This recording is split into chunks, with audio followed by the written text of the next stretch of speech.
Ouais. La première des choses, c'est, et je pense que je vais le faire à chaque fois, je prendrai la parole, même peut-être dans les bureaux de poste. Je ne peux pas commencer à prendre la parole et parler de répression sans parler d'un camarade, Antonin Bernanos, qui est en prison. C'est un camarade, un militant antifasciste, qui est en prison depuis le 15 avril, sans être condamné, sur la simple dépôt de plainte d'un facho, d'un fasciste de génération identitaire.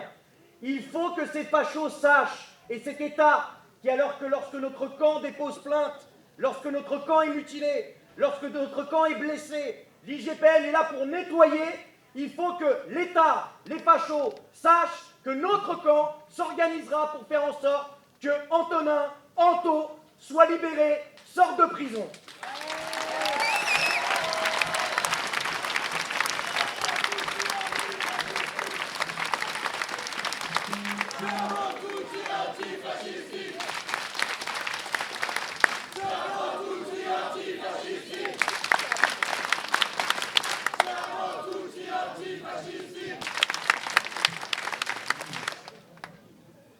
La deuxième chose que je tenais à dire, c'est bien évidemment, tu l'as dit Cathy, on a mené une bagarre de 463 jours. 463 jours de grève illimitée. 363 jours de grève reconductible pour 20% des facteurs et factrices des Hauts-de-Seine. En grève majoritaire sur 5 communes. Cette grève, on n'aurait pas pu la gagner sans toutes celles et tous ceux qui nous ont soutenus, sans toutes celles et tous ceux qui sont allés devant les commissariats, qui sont allés devant les tribunaux, qui ont bagarré dans leur organisation syndicale, dans leur organisation politique, pour soutenir cette grève, financièrement, politiquement, pour faire en sorte que justement le second plus gros employeur après l'État, à savoir la Poste, soit obligé de reculer. Et oui, cette grève a été victorieuse.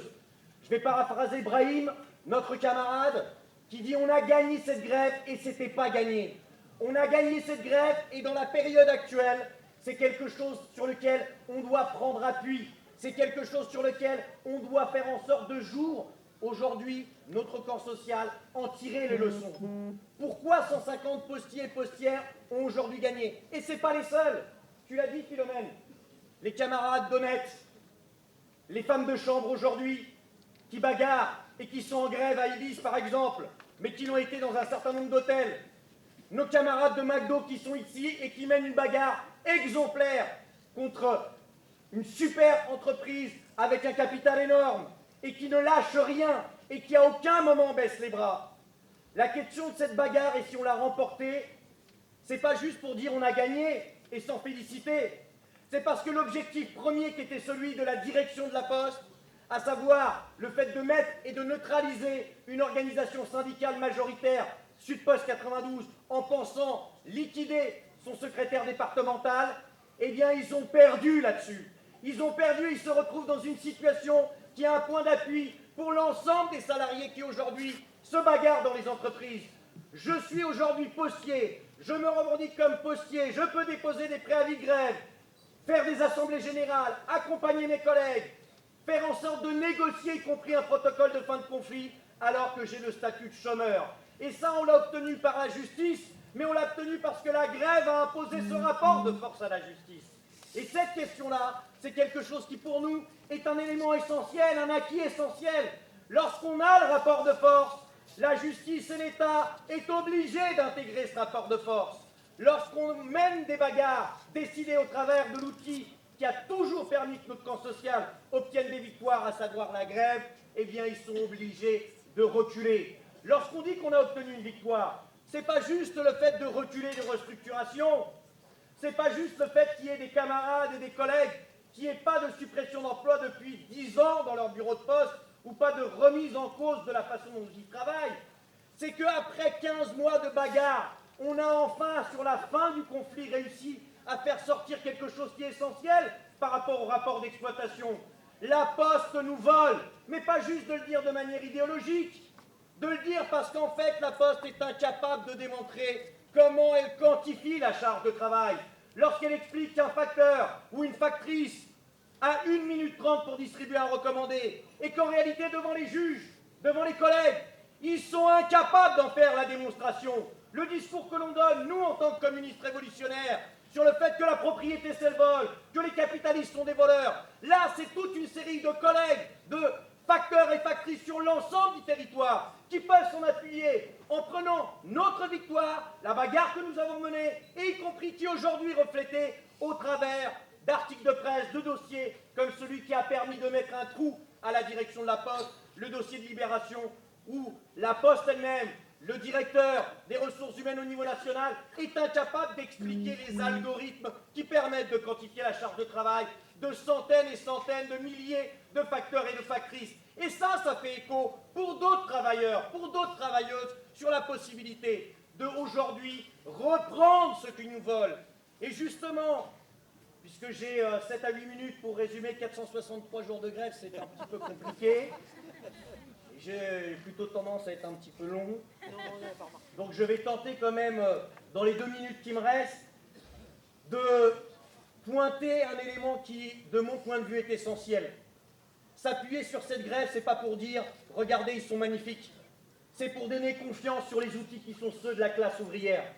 La grève, les assemblées générales, le fait de se délimiter du patron, des petits chefs, le fait de n'avoir jamais aucune illusion sur la justice, sur la police, de ne faire confiance que sur notre force, la force que l'on représente.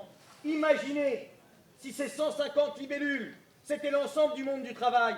Imaginez si aujourd'hui cette victoire qui a été menée par une direction syndicale, départementale, face aux seconds plus gros employeurs, face à nous, ce n'était pas la direction départementale qu'on avait, c'était directement Bruno Le Maire, c'était ministre de l'économie, c'était directement la direction nationale de la Poste. J'ai eu la chance de faire un débat sur l'invitation de la France Insoumise avec, entre autres, Éric Coquerel et Jérôme Rodriguez. Il a dit une phrase qui pour moi est essentielle. On n'a pas forcément le même gilet, mais on transpire pour la même cause. Mieux vivre. Ce qu'on a discuté ensemble, c'est que pour mieux vivre dans une société basée sur l'exploitation et l'oppression, dans laquelle une majorité de la population est obligée de se salarier pour une petite minorité de parasites, on ne pourra pas mieux vivre sans en finir avec cette société capitaliste et l'exploitation. 26 personnes détiennent l'équivalent en termes d'argent de la moitié de la planète. Sans en finir avec cette exploitation, sans en finir avec le patronat, qu'il soit grand ou petit, car ceux qui travaillent, qui sont salariés dans des petites entreprises, je peux vous assurer que pour se battre, pour se défendre, pour s'organiser, c'est bien encore plus difficile. On a cette possibilité. Et lorsqu'on voit qu'à la rentrée, nous allons avoir une date de grève le 11 septembre pour la santé, le 13 septembre pour la RATP, le 16 septembre pour les impôts, le 19 pour EDF, 21 climat, retraite, FO et le 24 pour la CGT. Comment on fait pour gagner? Lorsqu'ils se retrouvent, lorsqu'ils se rendent compte, que ce soit le MEDEF ou le G7, ils déterminent un plan d'action. Il est grand temps qu'on détermine un plan d'action avec les outils qui sont les nôtres, mais sans sectarisme vis-à-vis de ceux qui ont percuté le mouvement ouvrier traditionnel, politique, syndical et associatif.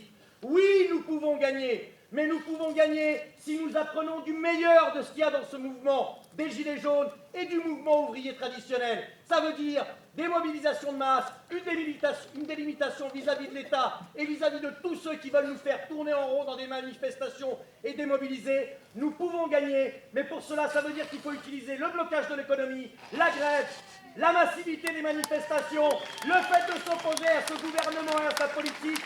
Nous pouvons gagner et nous devons jouer un rôle en tant que parti, en tant que militants ouvriers, en tant que jeunes, avec ou sans emploi, pour faire en sorte que justement aujourd'hui le NPA joue ce rôle, que les révolutionnaires, souvent Olivier m'a dit ça, et je suis bien d'accord avec lui, et d'autres camarades, on dit qu'on construit une organisation révolutionnaire, mais ça se détermine le moment où on fait la révolution. Mais ça serait quand même bien que ce qu'on se construise avant tout, ce qu'on fasse avant tout, c'est de se dire qu'aujourd'hui, dans cette situation sociale, difficile, compliquée, on a un rôle à jouer. Et ce rôle à jouer, c'est de faire en sorte que ceux qu'on a en face, ils arrêtent de nous mettre des coups, ils arrêtent de taper sur notre camp social. On peut gagner, mais pour ça, il faut prendre nos responsabilités en tant qu'organisation, en tant que militants, avec l'ensemble du mouvement, les Gilets jaunes, les directions syndicales, pour enfin avoir un plan de bataille, pour gagner contre Macron, mais en réalité, pour mieux vivre, comme disait Jérôme Rodriguez.